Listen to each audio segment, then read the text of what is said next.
SVC Media.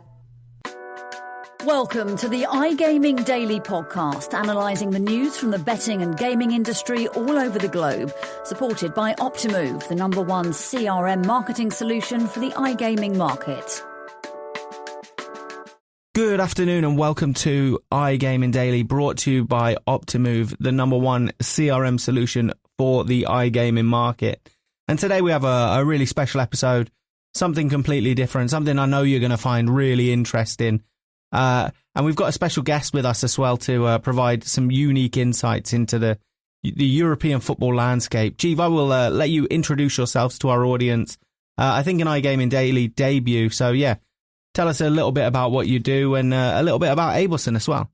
Yeah, thanks, Joe. I'm Jeevan Jeyaratnam. I look after the odds compilation business that Abelson Info runs, Abelson Odds at this point. We price up player prop markets for soccer across a whole swath of leagues. Very extensive coverage. Been doing this for nearly 20 years as a business, well before it was a thing, really. But subsequently, bet builders really pushed the popularity of player-led bets, and consequently, our business has also grown as a result of that. So it's been fantastic, yeah. Brilliant. And yeah, you can definitely provide us like a really strong insight on what we're talking about today. We're going to talk about European club competitions and how they've changed, some significant shifts this year. We've obviously all noticed it. We kind of don't really know what we're watching, apart from obviously we're watching some top level football, but we don't really know the importance of the games. And yeah, we don't really know how this league format is going to play out. It's just been fascinating. And obviously it's been really interesting from a betting perspective as well.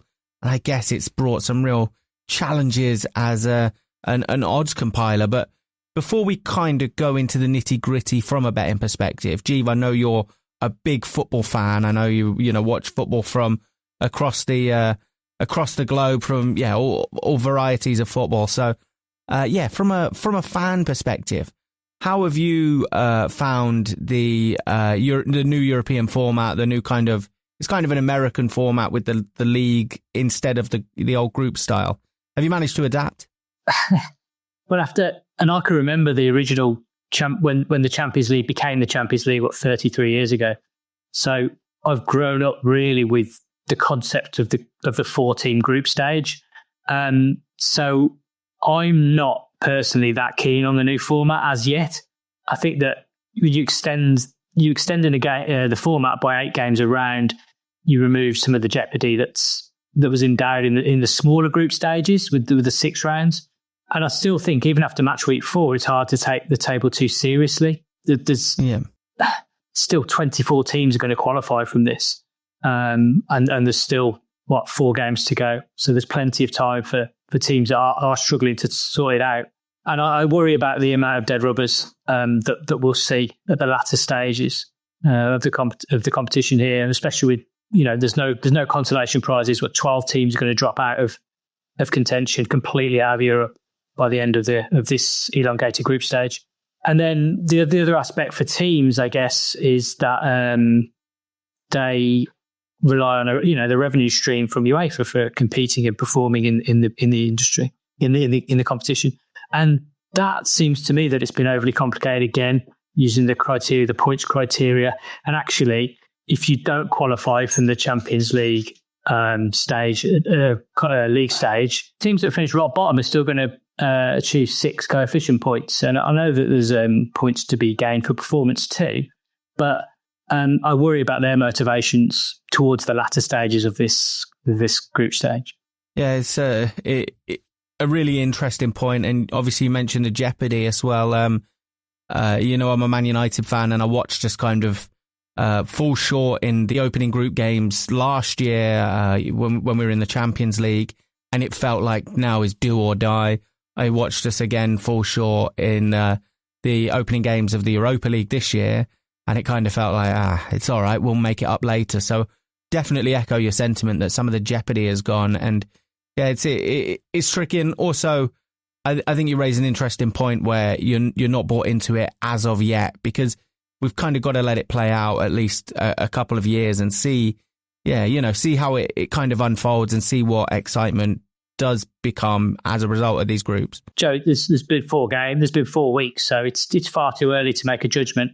And actually, my sentiments aside, I did conduct a poll of some of our customers, but also some of my friends, punters, etc. And actually, their opinion was different to mine in that they were more positive about the change, and they felt that the old format had become very stale, and that they feel that this is potentially a step in the right direction with some interest further on down the line. So maybe it's just me being a stick in the mud. No, I'm with you. We're both kind of stuck there. But I guess it's interesting that you say from punters, because I guess from a betting perspective, the number of big teams clashing, we see more big clashes now earlier in the tournament. That can really boost betting engagement. It can, but again, I surveyed some of the customers about, have we seen improvements in stakes? Have we seen increase in interest and engagement? And actually, the feedback that came back was that total bets almost identical for this stage. Small increase in total stakes, margins increased, but I think that's probably more to do with a few friendly results and the fact that Bet Builder still continues to gather steam, and obviously the margins on Bet Builder are higher than margins on singles.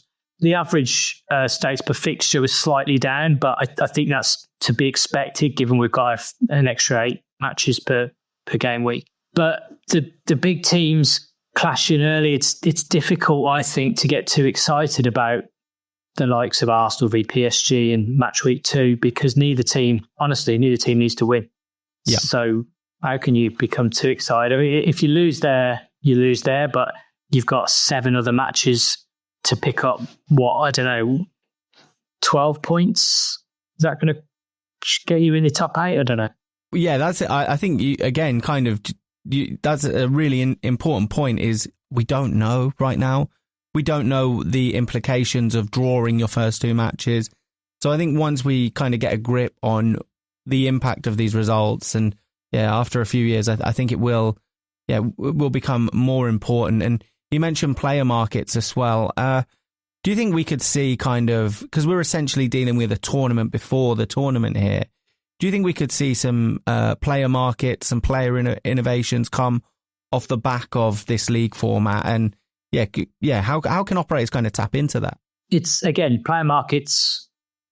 If we think about player markets from a standard Premier League match, the player markets are as extensive as they could be at this point in the technical time that we're in. Where the OptiFast data feed is as good as we can do at this point. So it's hard to see how there could be additional or different player markets for this particular competition, especially given that we've got some teams from leagues that are less well represented generally in terms of statistical markets, such as the Swiss League, Serbian, Slovakian League. And so actually it can be considered a bit harder to do some of the in-depth player markets for that. But I think what operators will tend to do is really hone in on some key matches where they have full confidence in the stats that they have and the pricing that they have, and then really go to town on those matches. A lot of pre-cam bet builders, a lot of stimulation stuff towards pushing people towards the key matches within a game, a week. Okay, and how about anti-post markets, or even anti-post overall markets? I noticed you could bet on who's going to finish very bottom of the table. Could we see? Do you think we're going to see some innovations around anti-post markets, and maybe even anti-post player markets? So, anti-post outright markets are interesting whenever you change a format, because the different eligibility criteria, so the amount of teams that can qualify and the way they can qualify has changed, and we haven't seen this type of league format before, right? So actually that provides opportunity for punters, sharp punters, but also it provides a challenge for operators to price some of the markets up, especially to qualify or to finish bottom, or what we call the banded markets, where you're betting on teams to finish within the first 8 or 8 to 16 or 16 to 24, right? And from the feedback I had, these banded markets had proven interesting for punters, with lots of ARBs available, mainly due to uncertainty from operators about how to correctly price some of these markets. So I think, yes, that's interesting from a player point of view.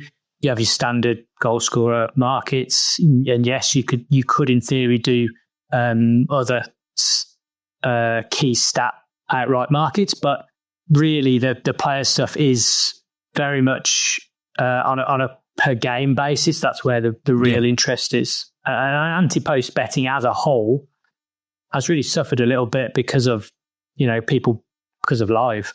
People want to bet live. They want to be able to see the stuff. They don't want to wait. They want to tie their money up. And you see that across horse racing too.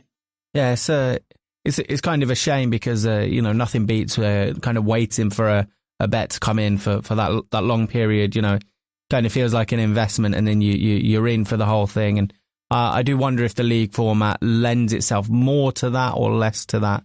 I'm not quite sure. It was always good to pick somebody to go through from each group, and then you kind of had interest across the board. But yeah, that's a good point. The group outrights as a multi were a popular bet, and obviously that opportunity has been removed. I guess you can do multis across teams to qualify. But yeah, I imagine there'd be some very defensive pricing around that at this point. Yeah, agreed. And SBC Leaders connects the gambling industry's top-tier operators and associations to share the best ideas, collaborate on solving the biggest issues, and push innovation throughout the betting and gaming industry. If you're an operator and want to join the discussion, visit sbcleaders.com for more information. You touched on it before that we've sort of seen the impetus from the big sides, from the clubs that you would take as favourites that might show some real impetus late in the tournament. It hasn't quite been there, and I just wonder if the longer format has kind of diluted the importance of some of these early group games. There's really been a lack of urgency from some big clubs early doors. We even see some of them kind of lingering in the middle of the table now, and they may be confined to a playoff match. No, I absolutely agree. The dilution is, let's be honest, it's for greed, it's for money, it's for gate receipts, it's for TV money predominantly. UEFA, to be clear, aren't interested in how it affects the betting operators or indeed our industry. It's very hard to get too excited, as we said, about key matches in early match days, because it can easily turn around. And then, given the nature of the draw, there's not an even bias to the fixtures that each team will play. So when you look at the league table right now, it's not fair to say it's an accurate reflection of how it's going to look at the end at all. Some teams would have played better teams already. Some teams will have those teams to come. Yeah, and I think we've kind of we've more than kind of touched on the negative impact, but I think one of the positive impacts of this, and one thing I'm really looking forward to, is that 8 to 24, whatever it is, the teams, and we know there's going to be some big hitters in there that miss out on that top 8, that end up in the playoffs, even against potentially other big teams or against teams that have kind of overachieved. And that is going to create some really spicy ties, right? It should do, absolutely, yeah. And in fact, those playoffs, they potentially going to be the most exciting part of the whole tournament, honestly. There's an argument to say the last few game weeks are going to throw up some very interesting ties, and that's true, but I fear there will be a lot of dead rubbers in the last few game weeks as well.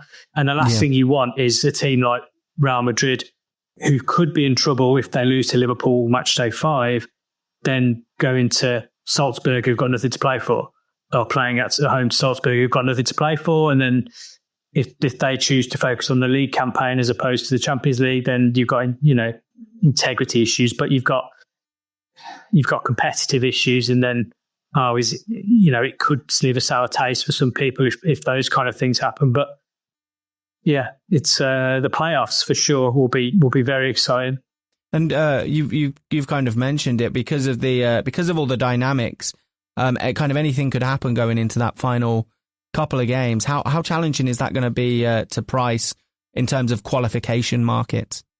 As I say, it comes back to some of the outright stuff with the bands, but Once we get down to the nitty gritty of once we know who's qualified and in which position, then we know that the teams in the first side of the playoffs, so from 8 to 16, they get home advantage second, and that's essentially what you're playing for within that 8 to 24 bracket is a home advantage in the second leg.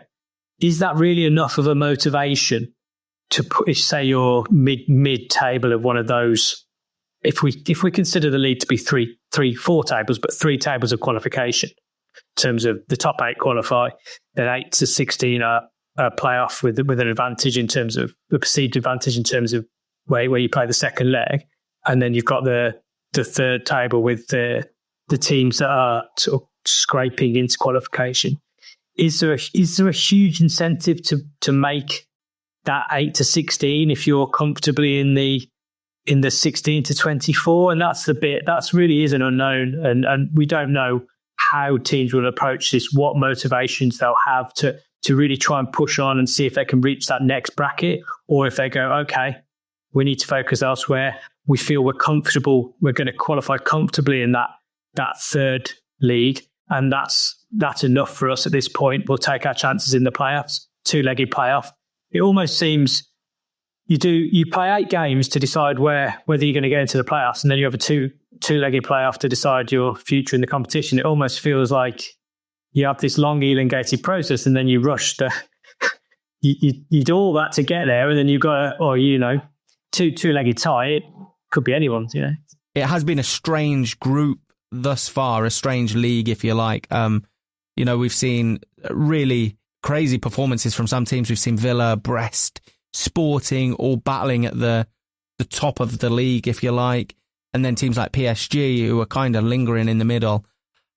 Before the tournament, PSG, they might not have been favourites, but they certainly would have been ahead of Villa, Sporting and Brest. How do you think pricing for the tournament winner has changed because of the league, if you know what I mean? Like how much have you read into the league performances? Honestly, very little. Wow. If you look at the outright markets, Real Madrid, who we mentioned, in theory, they definitely haven't performed to their expectations, but they're still second favourite. Man City, okay, should qualify comfortably, but got hammered by Sporting. Man City is still strong favourite for the tournament. And as I said before, it's slightly skewed because the strength of the teams that teams have had to play isn't necessarily even across 4 match days that we are. So, for example, if you take, we use the example of Brest, Stade Brest. So they're 4th, but they've had favourable fixtures relatively. But the next 4 fixtures, they got Barcelona, PSV, Shakhtar Donetsk away, and Real Madrid. Yeah. So it's unlikely that they'll be scrapping for qualification for a playoff spot, you'd think. But on the table now, you're looking, oh my God, they've had an easier ride than some of the other teams. It's difficult to make comparisons yet at this point. Yeah, it is a crazy dynamic. It's really hard to read anything into it at all, especially when we've kind of never really seen it play out. And one thing that I do really enjoy from this, a consequence of this new format, is nobody from the Champions League fails in the Champions League and drops into the Europa League anymore. And likewise, I don't think anybody from the Europa League, I'm going deep cut here, but nobody from the Europa League drops into the Conference League, which they previously did. How much of a benefit to those tournaments, both in the sense of just engagement and also, being able to price the winner of that tournament? Like, now the teams in that tournament are in there. There's not going to be some rogue Inter Milan fly into the Europa League. How much of a benefit is it to price that tournament knowing that's the case? It's certainly easy. You haven't got any others that's favourite or something like that, But I think that, honestly, Europa League competition as an outright model, it's never had great traction. I think you'll find that the research I did suggested that the UK operators report that there's a standard bias towards betting on the UK side, so their book's lopsided towards UK winners, as you'd expect, and that'll be the same across Spanish operators, etc. They'll be biased towards Spanish teams. I think it's better for the teams involved in the Europa League, for sure, to know who the competition is, and that may impact how seriously they take the competition, especially at this stage, because they can see, well, this is it. This is who we play. There's going to be no, as you say, there's no Inter Milan dropping in. There's no going to be some surprises that are immediately going to become a favourite for the league, for the competition. So I think it gives strength. I think it's generally a better move for sure. And then the other part about, we can price Champions League matches, right?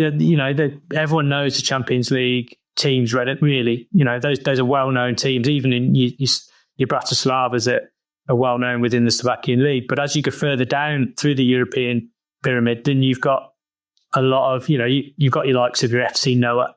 And those teams can perform, or they can get absolutely hammered like they did, last week. But one thing that on the pricing side of it, the traders have found it easier to rate the leagues and teams against each other, because because of the format, you see more variation between opposition. So oppositions from different leagues playing, different teams. So everyone's playing a different team all the time, as opposed to playing home and away, same team. So it actually allows you to build up the ratings a bit easier, and you can compare. There's more examples to compare of, this team played a team from Italy, and and now they're going to play away here. It becomes a lot easier to actually compile the actual 1x2s and things like that. Yeah, that is really interesting. Even looking at the New Saints versus Shamrock, how do you price that? The Welsh League against the Irish League. Who knows the levels there? It's interesting, but I guess you've got a lot more data to kind of weigh against them now. Yeah, and games like that, historical data does bear an important thing. You're looking at how teams in Ireland are favoured against teams in the Welsh League in the past, and a lot of that comes into that. Yeah, makes a lot of sense. And really quickly, Jeev, before we sign off, just anything else from the research? Obviously, you kind of good that you've done some research going into this and on these new formats. Any other big takeaways from the research? Just back onto the outrights that we touched on before about when we use Stab Brest. You can still bet them at 500 to 1 to win the tournament. It's very much a case of, and for me, the outrights are symptomatic of how the tournament has become slightly bloated and elongated, in that actually the impact from even 4 match days isn't necessarily registered through to the outright market in any meaningful way. The top teams, even though they may not be in the qualification 8 spots at this point, are still strong favourites, and that's not likely to change until the final game weeks, where they really are next on the line. And I think that's the worry I have, that there's just not enough jeopardy within these games, and they are just. I don't want to use the NBA as an example, because I think it's unfair, but the NBA have so many games, right, in the NHL, that some of the games, they lose their focus. And in fact, the NBA introduced a mid-season tournament just to try and break up some of trying to give the team some impetus to actually just to perform in a knockout style event. And they have that competition, don't they? And that would never happen in the past. There's too many games, and I'm not saying that we're in the phase of playing 84 games a season, but for me, there are too many games. But it's money talks. So unfortunately, in my opinion, that's where we are. Yeah, it's going to be interesting to see how it develops, and I understand the point completely about kind of the comparison to, although it's very different. We may get a regular season NBA feel to some of these games, especially at the end when we get some really quite unique dead rubbers between teams from Europe that just aren't big teams, and also the motivation factor important as well. I get what you're saying there, where if you're a Real Madrid and you need the points and you're playing a team that are less well known who don't need the points, well, this is going to be very one-sided, isn't it? But Jeev, thank you so much for your time today. Really interesting discussion, and we ran over time because it was so good. We went over time like the the Champions League format. So good stuff. And I appreciate it. And yeah, maybe have you back on when the tournament has played out, or looking into next year, kind of a reflection on how it went and what we learn, I guess, because I think there are going to be lessons to be learned from this Champions League format. Yeah, I'd love to. Thanks very much, Trev. Brilliant. Thanks, Jeev. Thank you for listening to today's iGaming Daily podcast, supported by Optimove, the #1 CRM marketing solution for the iGaming market. If you want to find out more about some of the subjects raised today, feel free to explore any of the sites in the SBC News Network, or check out the latest edition of the SBC Leaders magazine. Happy reading.